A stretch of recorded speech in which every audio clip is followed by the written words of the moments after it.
This is how I would book John Cena's Grand Slam and elevate Dominik Mysterio as a serious competitor. So after Clash of the Paris, I would have Dominik come out to Raw and talk about how he's beaten everybody and he needs new competition. This is where John Cena's music would hit and he confronts Dominik and offers him a match on Raw. Dominik would back out and begin to walk up the ramp, but then he would be interrupted by Adam Pearce.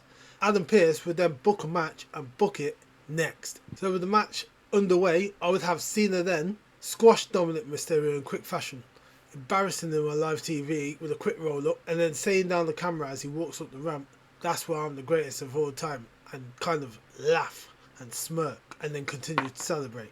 Later on that night, Dominik would then see this and then he would say that he's tired of being a joke and being seen as a joke and how people are always laughing at him, and then seeing things online saying that he can't wrestle, and then finish his promo by saying that he would defeat John Cena and become the greatest of all time.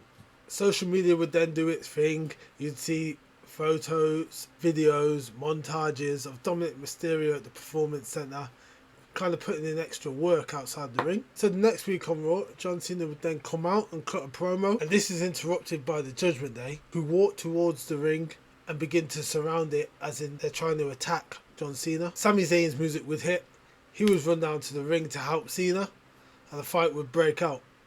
To equal the odds, Jey Uso's music would hit, and he would come down to equal the teams out. Just like the week before, Adam Pearce would come out, announce a match, 3v3, Judgment Day versus Cena, Uso and Zayn. The match would go on as normal as the competitors are putting on a show. Through the match, Dominik would begin to play mind games at every moment against Cena, scoring 2 counts and holding up his hands as to say, nearly had you there.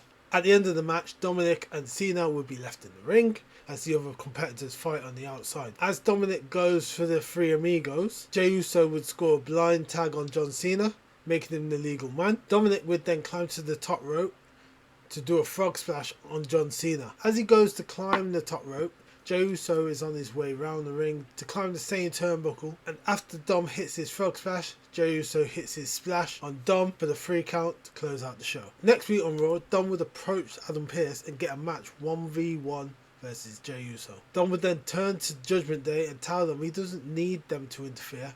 He can do it himself. The match would go on as usual. Jey Uso would get the upper hand. Just as he climbs the rope to go for the splash, the lights would turn off for a few seconds and then they would cut back on. Jey Uso would be lying on the mat, leaving Dominik Mysterio to go to the top rope and hit the frog splash on Jey Uso for the 1, 2, 3. You'll have to tune into my Jey Uso storyline to see what happened and why the lights cut off. Next week on Raw, Dominik Mysterio will come down to the ring, cut a promo saying that he would beat John Cena at Crown Jewels. Adam Pearce, once again, would come out and announce that John Cena will be present next week on Raw.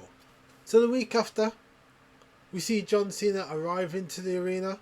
He then cuts a promo with Kathy Kelly, saying he was going to call out Dominik Mysterio tonight.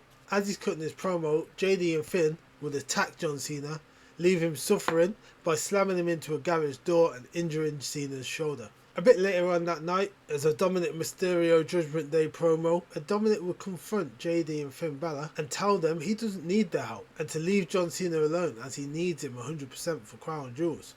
Another promo would cut later that night with John Cena in the medical room. Adam Pearce would walk in asking the doctors how he is, to which they reply, "We don't know yet, we will need to do an MRI." So the last week of Raw before Crown Jewels, Dominik would come out, confront JD and Finn once again about what they've done and how we need Cena at 100%, and then telling them to stay out of his way and he doesn't need them. Finn suggests that Dominik take their offer up because there might not be help next time. Cena will pop up on the Titantron to say, "I will be at Crown Jewels and I am 100%. So when Crown Jewels arrives, it's Cena versus Dominik for the Intercontinental title. It will be a very equal match. Cena and Dom pulling out all the stops. Dom would kick out of an attitude adjustment, leading to both men feeling exhausted.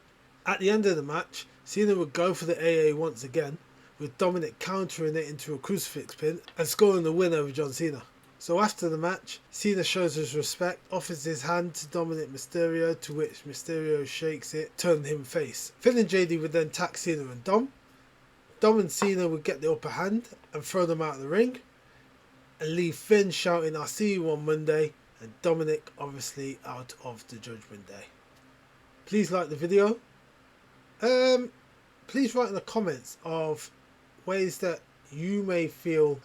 Please write if you didn't like the storyline. If you like the storyline, please leave that there as well. Let me know. I'll be doing a lot more of these. And yeah, make sure you look out for the Jey Uso storyline to find out why the lights cut.